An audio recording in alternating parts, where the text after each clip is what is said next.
Hi guys, I am Apoorva. Welcome back to my YouTube channel MP successors. और आज की इस वीडियो में हम बात करने वाले हैं मध्य प्रदेश के सीपीसीटी एग्ज़ाम और अन्य पटवारी एग्ज़ाम वगैरह जैसे ग्रुप 1, ग्रुप 2, ग्रुप 3, ग्रुप 4 जिसमें भी कंप्यूटर आपका एक सब्जेक्ट है, उनके लिए ये बहुत ज़्यादा हेल्पफुल है ये वीडियो। यहाँ पर हम बात करें अगर, तो यहाँ पर हमारा जो टॉपिक था ये ग्लॉसरी शब्दावली चल रही थी, जिसकी 2 सीरीज़ कंप्लीट हो गई थी, 2 वीडियोस। ये 3rd वीडियो है और इसमें हमने ए शुरू करे थे शब्दावली, तो ए हमारा कंप्लीट हो गया था, बी हमारा चल रहा है और उसके बाद हम सी पर आएंगे। बात करें यहाँ पर बी लेटर से जो शब्दावली हैं, तो इसमें बी में जो टर्म है वो है बायोमेट्रिक डिवाइस। बात करें बायोमेट्रिक डिवाइस क्या होता है, तो व्यक्ति के भौतिक गुणों जैसे फिंगरप्रिंट, आवाज़, हस्तरेखाएं आदि का प्रयोग कर पहचान स्थापित करने की पद्धति को बायोमेट्रिक मतलब जिस डिवाइस के माध्यम से हम करते हैं उसको बोलते हैं बायोमेट्रिक डिवाइस। नेक्स्ट अगर हम यहाँ पर बात करें तो ये है बिटमैप।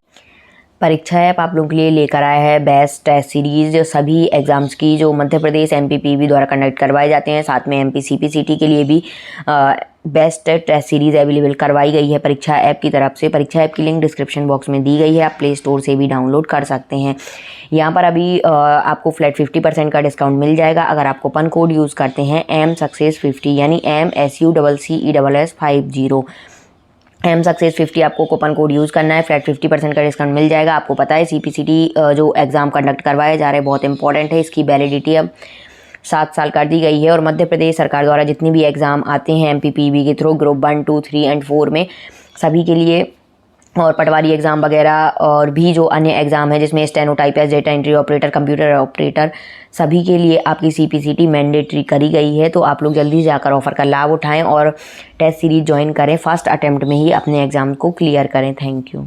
बिटमैप की बात करें तो बिटमैप क्या है, तो डॉट या पिक्सल को ऑन ऑफ करने के माध्यम से दिखाया गया रेखाचित्र बिटमैप कहलाता है। ठीक है, ये आपको याद रखना है। नेक्स्ट है यहाँ पर ब्लैंकिंग। तो ब्लैंकिंग क्या है, तो मॉनिटर पर केवल कर्सर के उपस्थित रहने की स्थिति को ब्लैंकिंग कहते हैं। कर्सर आप देखते हैं ब्लैंक होता है, मतलब टिप टिप करता है, आता है फिर जाता है, फिर आ जाता है, फिर आ जाता है, तो इस चीज़ को हम बोलते हैं यहाँ पर ब्लैंकिंग। नेक्स्ट है यहाँ पर ब्लूटूथ। ब्लूटूथ की अगर हम बात करें तो कम आवृत्ति वाली तरंगों का प्रयोग कर मोबाइल के जरिए कंप्यूटर को नेटवर्क से जोड़ने की व्यवस्था को ब्लूटूथ बोलते हैं, ये आपको याद रखना है। नेक्स्ट है यहाँ पर बुलियन अलजेब्रा। बुलियन अलजेब्रा क्या है, तो द्विआधारी संख्या पद्धति जिसमें मतलब 0 और 1 हो, ऑन या ऑफ, मतलब 0 को ऑफ बोलेंगे और 1 को ऑन पर आधारित बीज गणित, इसका प्रयोग कंप्यूटर सर्किट को सरल बनाने में किया जाता है। तो ये होते हैं बुलियन अलजेब्रा। ठीक है, जो द्विआधारी पद्धति यानी 0 और 1 ऑफ और ऑन पर बेस्ड होते हैं और इनका प्रयोग कंप्यूटर सर्किट को सरल बनाने में किया जाता है, तो इन्हें बोला जाता है बुलियन अलजेब्रा। नेक्स्ट है बूटिंग। बूटिंग क्या है, तो कंप्यूटर को चालू किए जाने पर द्वितीयक मेमोरी यानी सेकेंडरी मेमोरी से ऑपरेटिंग सिस्टम का प्राथमिक मेमोरी यानी प्राइमरी मेमोरी में लाया जाना ताकि कंप्यूटर को प्रयोग के लिए तैयार किया जा सके, तो ये कहलाता है बूटिंग। ये टर्म बहुत इंपॉर्टेंट है, आता है अक्सर कि बूटिंग क्या होता है। तो जब हम कंप्यूटर स्टार्ट करते हैं तो स्टार्ट करने से लेकर जो हमारा ऑपरेटिंग सिस्टम जो पूरा दिखाई देता है, जब स्क्रीन पूरी ऑन हो जाती है तो उस का जो स्टार्टिंग का टाइम रहता है बीच का, ठीक है, जिसमें क्या होता है सेकेंडरी मेमोरी से ऑपरेटिंग सिस्टम का प्राइमरी मेमोरी में लाया जाना और फिर वो हमें शो होता है। तो इस प्रोसेस को या टाइमिंग को बूटिंग कहा जाता है, जो टाइम लिया जाता है। ठीक है, नेक्स्ट है यहाँ पर ब्रॉडबैंड। अब ब्रॉडबैंड क्या है, तो मिलियन बिट्स प्रति सेकंड या अधिक की गति से डेटा संचरण के लिए स्थापित कंप्यूटर नेटवर्क को ब्रॉडबैंड कहते हैं।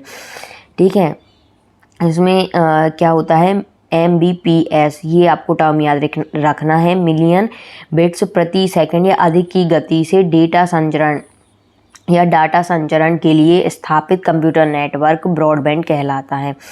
नेक्स्ट है यहाँ पर ब्राउज़ क्या है, तो ये भी इम्पोर्टेंट है। इंटरनेट पर पसंदीदा वेबसाइट को खोजने की प्रक्रिया ब्राउज़ कहलाती है। नेक्स्ट है ब्राउज़र क्या है, अब तो इंटरनेट पर अपने पसंद की साइट को खोजकर सूचना प्राप्त करने में सहायता करने वाला सॉफ्टवेयर कहलाता है ब्राउज़र।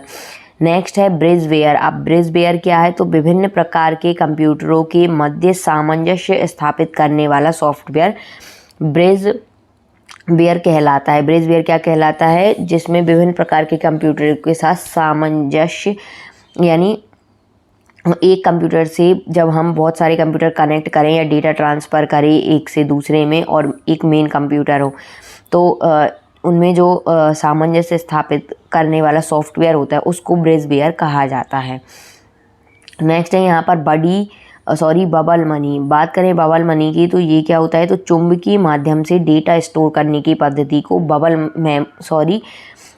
मेमोरी है यहाँ पर, ठीक है। बबल मेमोरी किसे कहते हैं, तो चुंबकीय माध्यम से डेटा स्टोर करने की पद्धति को बबल मेमोरी कहते हैं। नेक्स्ट है यहाँ पर बफर। बात करें अगर हम बफर की, तो बफर क्या है, तो कंप्यूटर के विभिन्न उपकरणों के बीच डेटा स्थानांतरण की गति में अंतर को कम करने के लिए बनाई गई भंडारण युक्ति। इसमें डेटा को अस्थायी तौर पर रखा जाता है, तो इसे कहते हैं हम बफर। बात कर लेते हैं बग की, तो ये भी इम्पॉर्टेंट है। कंप्यूटर प्रोग्राम में आने वाली त्रुटि को हम बग कहते हैं, या एरर जो आती है उसको बग कहा जाता है कंप्यूटर में। बात करें बर्निंग की, तो बर्निंग क्या है, तो रोम यानी कि रीड ओनली मेमोरी में डेटा लिखने की प्रक्रिया को बर्निंग कहा जाता है। अब हम यहाँ पर बात करेंगे नेक्स्ट बस की। बस क्या है, तो डाटा या इलेक्ट्रॉनिक सिग्नल के एक स्थान से दूसरे स्थान पर जाने का मार्ग यह विभिन्न उपकरणों को एक साथ जोड़ता है, तो इसे हम कहते हैं बस। नेक्स्ट है यहाँ पर बाइट। बाइट क्या है, तो 8 बिटों का समूह जो एक अक्षर को निरूपित करता है उसे हम बाइट कहते हैं। नेक्स्ट है यहाँ पर सी लेटर। अब हम बात करेंगे यहाँ पर सी लेटर से, ठीक है।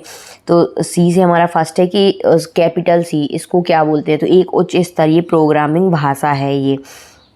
फिर नेक्स्ट है यहाँ पर सी और फिर है हैशटैग, यानी सी शार्प जिसको हम बोलते हैं, सी हैशटैग को सी शार्प। तो ये क्या होता है, माइक्रोसॉफ्ट द्वारा इंटरनेट के लिए विकसित प्रोग्रामिंग भाषा है ये, ठीक है। सी कैपिटल सी क्या है, एक उच्च स्तरीय प्रोग्रामिंग भाषा। फिर सी हैशटैग या सी शार्प जिसको हम बोलते हैं, तो वो क्या है, तो माइक्रोसॉफ्ट द्वारा इंटरनेट के लिए विकसित एक प्रोग्रामिंग भाषा है। और ये क्या है, अपडेटेड वर्जन भी इसको हम बोल सकते हैं सी लैंग्वेज का, ठीक है। कैपिटल सी क्या है, एक सी लैंग्वेज, और सी शार्प भी एक अपडेटेड सी लैंग्वेज है, या सी प्लस प्लस वगैरह भी होती हैं, ठीक है, लैंग्वेज। नेक्स्ट है यहाँ पर कैच मेमोरी। अब कैच मेमोरी क्या है, अगर हम बात करें कैच मेमोरी की, तो उच्च गति वाली छोटी सेमीकंडक्टर मेमोरी जिसमें क्रियान्वयन से पूर्व डेटा को रखा जाता है ताकि प्रोग्रामिंग की गति बढ़ाई जा सके, तो ये कहलाता है कैच मेमोरी, ठीक है। आपको ये याद रखना है, ये भी इम्पॉर्टेंट है कि कैच मेमोरी क्या है, तो उच्च गति वाली छोटी सेमीकंडक्टर मेमोरी जिसमें क्रियान्वयन से पूर्व डेटा को रखा जाता है, तो उसे हम क्या कहते हैं, ताकि प्रोसेसिंग की गति क्या हो, बढ़ाई जा सके, इसलिए तो उसको हम कैच मेमोरी बोलते हैं। नेक्स्ट है यहाँ पर कैरियर। बात करें अगर हम कैरियर की, तो डेटा स्थानांतरण के लिए प्रयुक्त माध्यम कैरियर कहलाता है। नेक्स्ट है यहाँ पर कैथोड रे ट्यूब। अब कैथोड रे ट्यूब क्या है, बात करें हम कैथोड रे ट्यूब की, तो चित्रों और सूचनाओं को प्रदर्शित करने वाली इलेक्ट्रॉनिक ट्यूब टीवी व मॉनिटर में इसका प्रयोग होता है। तो चित्रों और सूचनाओं को प्रदर्शित करने वाली इलेक्ट्रॉनिक डिवाइस या ट्यूब, तो कैथोड रे ट्यूब जो ट्यूब होती है जिसमें मतलब कि इलेक्ट्रॉनिक डेटा जैसे चित्रों और सूचनाओं को प्रदर्शित कर सके, तो उसको हम बोलते हैं कैथोड रे ट्यूब। इसका शॉर्ट फॉर्म है CRT, ये भी आपको याद रखना है, जैसे टीवी व मॉनिटर में इसका प्रयोग होता है। नेक्स्ट बात करें तो यहाँ पर है CD-ROM। CD-ROM का फुल फॉर्म आपको याद रखना है, कॉम्पैक्ट डिस्क होता है CD का, और रोम का तो आपको पता है रीड ओनली मेमोरी। ये क्या करता है CD-ROM, तो धातु की बनी 12 सेंटीमीटर व्यास की भंडारण डिस्क जिस पर एक बार लिखा पर बार बार पढ़ा जा सकता है, इसकी क्षमता लगभग 650 मेगाबाइट होती है, तो इसे बोलते हैं CD-ROM, ठीक है। नेक्स्ट है यहाँ पर CDR/W, तो ये होता है compact disc. CD means compact disc और R/W यानी R से रीड और W से राइट डिस्क, तो compact disc, read write disc. तो ये आपको याद रखना है कि ये क्या होता है। तो प्रकाशीय भंडारण युक्ति यानी कि ऑप्टिकल स्टोरेज डिवाइस जिस पर डाटा व सूचना बार बार लिखी तथा पढ़ी जा सकती है, तो इसको हम बोलते हैं compact disc, read write disc. और CD रोम क्या होती है, जिस पर एक बार लिखा जाए और बार बार पढ़ा जा सके, वो होता है CD रोम। तो इनमें डिफरेंस आपको याद रखना है। नेक्स्ट है CDR। बात करें CDR की, तो इसका भी फुल फॉर्म आपको याद रखना है, कॉम्पैक्ट डिस्क रिकॉर्डेबल। तो ये क्या करता है, तो भंडारण युक्ति जिस पर डेटा या डाटा को एक बार लिखा परंतु कई बार पढ़ा, यानी bomb, right one read many किया जा सके, तो इसे कहते हैं CDR, मतलब कॉम्पैक्ट डिस्क रिकॉर्डेबल। एक बार लिखा जाता है पर बार बार हम इसको क्या कर सकते हैं, पढ़ सकते हैं, यानी वॉर्म। तो वॉर्म का भी आपको फुल फॉर्म याद रखना है, राइट वंस रीड मैनी किया जा सकता है, तो इसे कहते हैं CDR। नेक्स्ट यहाँ पर हम बात करेंगे CD रोम ज्यूक बॉक्स की। तो बात करें तो इसका फुल फॉर्म होता है compact disc read only memory jukebox. ये क्या करता है, एक भंडारण युक्ति जिसमें अनेक CD रोम डिस्क तथा डिस्क ड्राइव को मिलाकर एक यूनिट का निर्माण किया जाता है। इसमें भंडारण क्षमता अधिक हो जाती है, तो ये आपको याद रखना है, ठीक है, कि CD रोम ज्यूक बॉक्स क्या है। नेक्स्ट है यहाँ पर सेल। अगर हम बात करें सेल की, तो सेल क्या है, तो स्प्रेड शीट प्रोग्राम में रो और कॉलम से बना भाग जिसमें डाटा लिखा जाता है या डेटा लिखा जाता है, तो ये कहलाता है सेल, ठीक है। तो ये भी आपको याद रखना है कि सेल क्या है, तो स्प्रेड शीट प्रोग्राम में रो और कॉलम से बना भाग जिसमें डाटा लिखा जाता है, उसे हम सेल कहते हैं। फिर नेक्स्ट है यहाँ पर सेंट्रल प्रोसेसिंग यूनिट। ये सभी को पता है कि कंप्यूटर का ये मुख्य भाग है जो क्या करता है, कंट्रोल यूनिट, लॉजिकल यूनिट यानी अर्थमेटिक लॉजिक यूनिट एवं मेमोरी यूनिट से मिलकर बना होता है, और यह कंप्यूटर का दिमाग कहलाता है, या ब्रेन ऑफ कंप्यूटर भी CPU यानी सेंट्रल प्रोसेसिंग यूनिट को कहा जाता है। तो ये पूरे टर्म हो गए A और C के जो कुछ टर्म बचे हैं वो हम नेक्स्ट वीडियो में देखेंगे। Thanks for watching my videos. Please video को ज़्यादा से ज़्यादा लाइक करें, शेयर करें, चैनल पर नए हैं तो चैनल को सब्सक्राइब करें, और किसी भी क्वेश्चन में कोई भी डाउट हो तो आप लोग कमेंट बॉक्स में पूछ सकते हैं। Thank you.